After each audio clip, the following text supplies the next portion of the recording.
प्रिय विद्यार्थियों, आज की इस वीडियो में हम चर्चा करेंगे प्रश्नावली 7C के प्रश्न संख्या 6 और अन्य प्रश्नों के बारे में। सबसे पहले देखते हैं प्रश्न संख्या 6 को। यहाँ पर 7ax plus 3a cos 9x plus 2 का x के सापेक्ष समाकलन ज्ञात करने के लिए कहा गया है।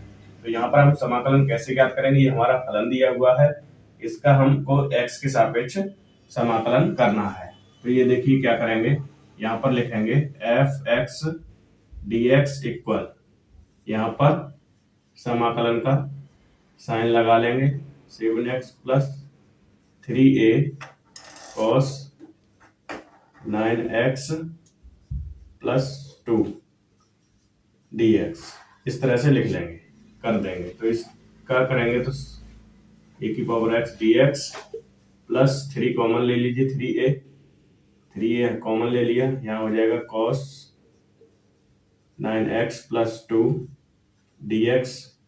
अब देखिए इसका अलग अलग कर लीजिए, 7 इंटू e⁻x का समाकलन क्या होता है, e⁻x log e a plus 3a into, ये देखिए cos x का cos ax plus b, cos ax plus b dx का समाकलन पिछली वीडियो में सूत्र बताए थे, ये होता है sin ax plus b upon a plus c। तो यहाँ पर क्या हो जाएगा, ये हो जाएगा sin ax प्लस b यानी 9x प्लस 2 अपॉन a के स्थान पर क्या है 9 प्लस c। 3 से देखिए ये 3 बार कट जाएगा, सरल कर लीजिए, 7ax upon log e a plus ये हो जाएगा a upon 3 sine 9x plus 2 plus c। तो ये हो जाएगा हमारा आंसर। तो इस तरह से प्रश्न यदि परीक्षा में दिया हो तो इस तरह से हम x के सापेक्ष समाकलन निकाल देंगे। अब देखते हैं अगले प्रश्न को। अब बात करते हैं प्रश्न संख्या 7 की। प्रश्न संख्या 7 के ये 4 खंड दिए हुए हैं, एक ही प्रकार से हल होंगे। किसी एक खंड को मैं हल करके आपको बता देता हूं, बाकी के खंड आप स्वयं हल करके देखिएगा। तो यहां पर हम खंड ए ले लेते हैं, सॉल्यूशन ए का करते हैं हम। यहां पर दिया है e⁻3x प्लस 4। ये अब एक फॉर्मूला हमने पिछली वीडियो में बताया था, e⁻ax प्लस b dx, इस तरह से दिया हो तो इसका समाकलन क्या होता है, e⁻ax plus b upon a होता है प्लस c। अब इस फॉर्मूले को यदि इस प्रश्न में अप्लाई करेंगे तो क्या हो जाएगा, e⁻3x प्लस 4 dx। यहाँ a बराबर हमारा 3 है, b बराबर हमारा 4 है। तब इस फॉर्मूले को लगाएंगे तो क्या हो जाएगा, ये हो जाएगा e⁻ax, a के स्थान पर 3 है, 3x प्लस 4 हो जाएगा अपॉन a के स्थान पर क्या है हमारा 3 प्लस c।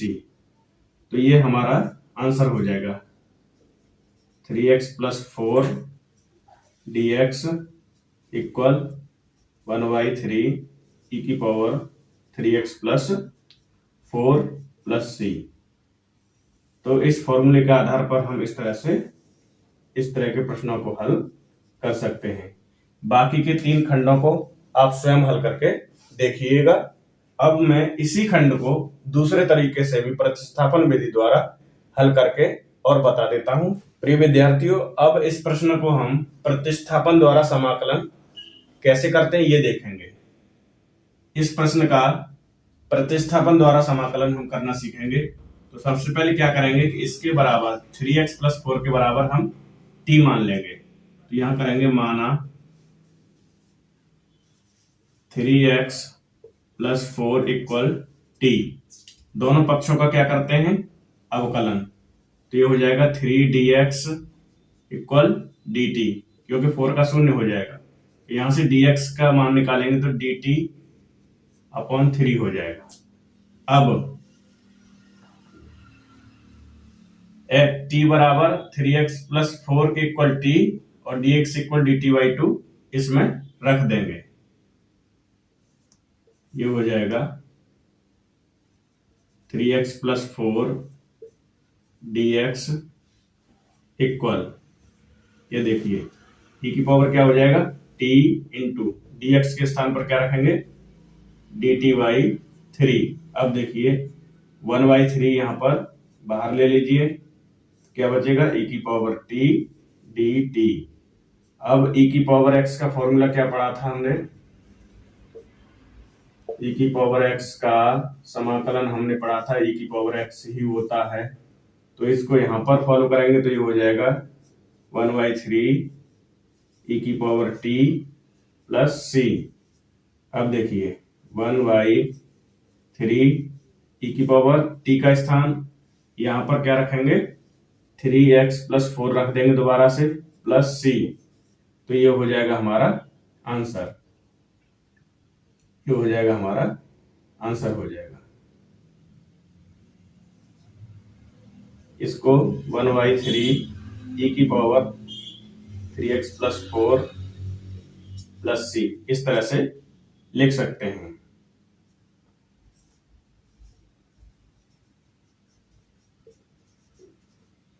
तो ये हो जाएगा हमारा आंसर। ये दूसरे तरीके से इसको बोलते हैं हम प्रतिस्थापन द्वारा समाकलन। प्रतिस्थापन द्वारा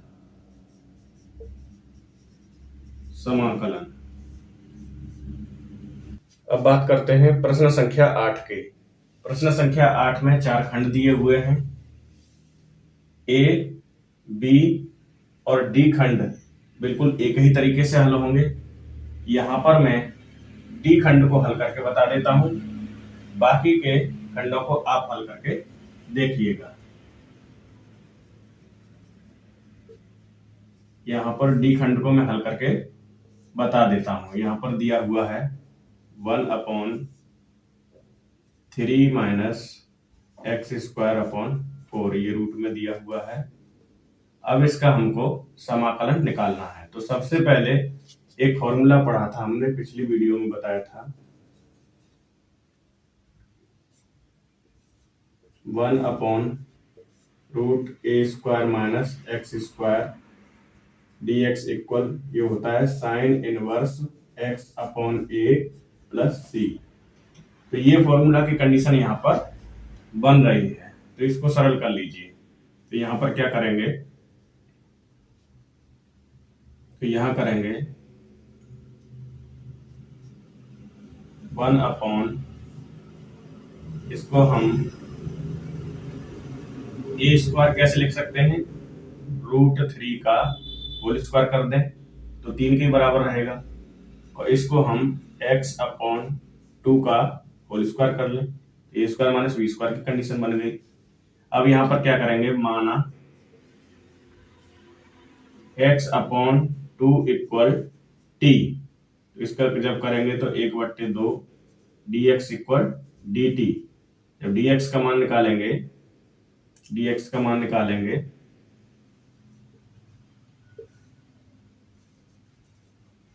तो यहां हो जाएगा dx इक्वल 2 dt। अब देखिए ये वाली वैल्यू इसमें रख दीजिए, इसलिए dx/√3 का स्क्वायर माइनस x/2 का स्क्वायर इक्वल क्या हो जाएगा, dx के स्थान पर 2 dt हो जाएगा यहां से, और यहां पर क्या होगा √3 का स्क्वायर ही रहेगा माइनस x/2 के बराबर क्या माना हमने t मान लिया, तो t का स्क्वायर हो जाएगा। तो ये t के रूप में अब आ गया। इसको और सरल करेंगे, 2 बाहर निकाल लीजिए, dt/√3 का whole square minus t square. अब देखिए एक स्थान पर यहाँ क्या है, इस फॉर्मूले को इससे मैच कराइए। तो यहाँ a के स्थान पर क्या है, √3 है, और t के स्थान पर है, x के स्थान पर t दिया हुआ है। तो ये वाला फॉर्मूला अब इसमें प्रयोग कर दीजिए। तो क्या होगा, 2 into sine inverse x upon A, x के स्थान पर क्या है t, तो t अपॉन a के स्थान पर क्या है √3, तो √3 हो जाएगा ये, प्लस c। अब इसको क्या करेंगे, पुनः इसमें t का मान यहां से उठाकर यहां रख देंगे। तो ये हो जाएगा 2 साइन इनवर्स t का मान रखेंगे तो x upon 2 upon √3 plus c। जब इसको और सरल करेंगे तो ये हो जाएगा 2 sign inverse x upon 2√3 plus c। तो ये हो जाएगा हमारा आंसर। तो इस तरह से यदि प्रश्न दिया हो तो बिल्कुल इसी तरह से हल करते हैं। खंड ए में इसे 5 का स्क्वायर बना लेंगे, यहाँ पर x का स्क्वायर है तो सीधा फॉर्मूला अप्लाई हो जाएगा। यहाँ पर इसे 1 का स्क्वायर कर लेंगे, यहाँ पर 3x का स्क्वायर कर लेंगे तो सीधा फॉर्मूला अप्लाई हो जाएगा। अब देख लेते हैं खंड सी को। अब देखते हैं प्रश्न संख्या 8 के खंड सी को। यहाँ पर ये दिया हुआ है, इसका हम x के सापेक्ष समाकलन कैसे करेंगे, इसे प्रतिस्थापन विधि द्वारा कैसे करेंगे ये देख लेते हैं। dx अपॉन, इसे कैसे लिख सकते हैं, यहां से हम x कॉमन ले लें तो 1 प्लस log x हो जाएगा। अब देखिए यहां पर हमने x कॉमन ले लिया, अब इसको इस तरह भी लिख सकते हैं 1 upon 1 plus log x into 1/x dx। अब देखिए यहां क्या करेंगे, इसके बराबर मान लेंगे t, माना 1 plus log x equal t। अब दोनों पक्षों का कर देंगे हम अवकलन, तो ये 0 हो जाएगा, प्लस ये हो जाएगा 1/x, इसका log x का अवकलन 1/x होता है dx इक्वल dt। तो 1/x dx इक्वल हो जाएगा dt। अब देखिए इसके स्थान पर यहाँ dt रख देंगे और इसके स्थान पर हम t मान चुके हैं ये रख देंगे, इसलिए 1 upon 1 plus log x into 1/x dx equal क्या हो जाएगा 1 अपॉन t, 1 अपॉन इसके बराबर t रख देंगे तो यहाँ t रख दिए और इसके बराबर क्या है dt। अब देखिए एक फॉर्मूला पढ़ा था पिछली वीडियो में, ये पढ़ा था 1/x dx बराबर क्या होता है log x प्लस c। ये हम फॉर्मूला पढ़े थे, तो इसका क्या हो जाएगा log x के स्थान पर t है तो log t हो जाएगा प्लस c। अब क्या करेंगे, पुनः इसमें t का मान यहां से दोबारा रख देंगे तो ये हो जाएगा log 1 plus log x plus c। तो ये हमारा हो जाएगा आंसर। तो कुल मिला के इस तरह के यदि प्रश्न दिए हों तो पहले हम इनको सरलीकरण कर लेंगे, उसके बाद फिर x के सापेक्ष या लास्ट में t आता है तो t के सापेक्ष हम समाकलन कर देंगे। तो इस तरह का प्रश्न यदि परीक्षा में दिया हो तो बिल्कुल इसी तरह से आप हल कर दीजिएगा। प्रिय विद्यार्थियों, अब देखते हैं प्रश्न संख्या 9। प्रश्न संख्या 9 में भी 4 खंड दिए हुए हैं। यहाँ पर मैं सी खंड को हल करके बता दे रहा हूं, बाकी के खंडों को आप स्वयं हल करके देखिएगा। यहाँ पर सी खंड दिया हुआ है, इसका हमको प्रतिस्थापन द्वारा समाकलन निकालना है। तो देखिए प्रतिस्थापन द्वारा समाकलन हम किस तरह से निकालते हैं यहाँ पर हम देखेंगे। तो यहाँ पर ये कोष्टक में जो व्यंजक दिया हुआ है, जो भी फलन दिया हुआ है, इसके बराबर हम t मान लेंगे। तो यहाँ पर लिखेंगे माना cy2 plus bx equal t। ये हमने t मान लिया। अब दोनों पक्षों का अवकलन कर देंगे तो ये कांस्टेंट है, इसका 0 हो जाएगा, प्लस b कॉमन आ जाएगा, x का करेंगे 1 हो जाएगा और ये dx, और यहाँ हो जाएगा dt। तो यहां पर b dx इक्वल dt हो जाएगा।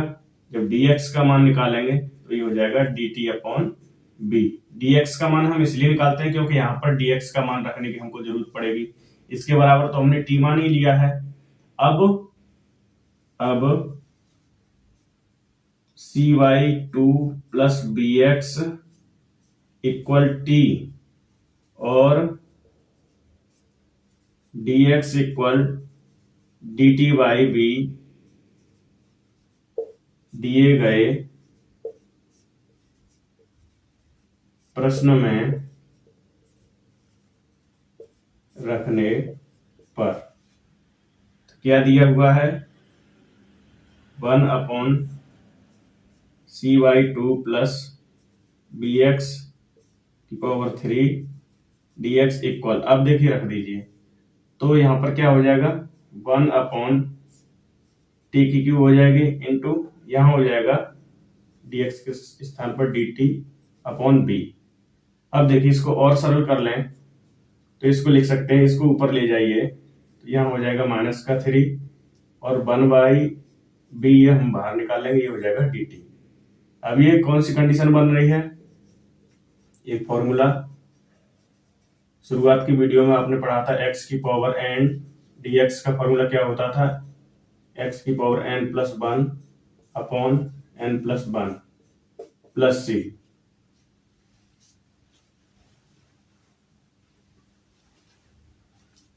तो यहां पर ये वाला फॉर्मूला लग जाएगा। तो इस फॉर्मूला को जब यहाँ अप्लाई करेंगे तो ये हो जाएगा t की power -3 plus 1 upon -3 plus 1 plus c। इसको और सरल करेंगे ये हो जाएगा -2 हो जाएगा 1 अपॉन -2b इंटू ये हो जाएगा t की पावर -2 प्लस c। इसको और सरल करेंगे ये हो जाएगा -1 अपॉन 2b इंटू इसको पलट देंगे तो ये हो जाएगा टी स्क्वायर प्लस c। अब यहां पर पुनः t का मान रखने पर पुनः t बराबर cy2 प्लस bx रखने पर या प्रतिस्थापित करने पर इसमें रखेंगे तो क्या आ जाएगा, ये हो जाएगा -1 upon 2b into 1 upon cy2 plus bx का होल स्क्वायर प्लस c। तो ये क्या हो जाएगा, हमारा आंसर निकल के आ जाएगा, ये आंसर निकल के आ जाएगा। तो इसे बोलते हैं हम प्रतिस्थापन द्वारा समाकलन निकालना।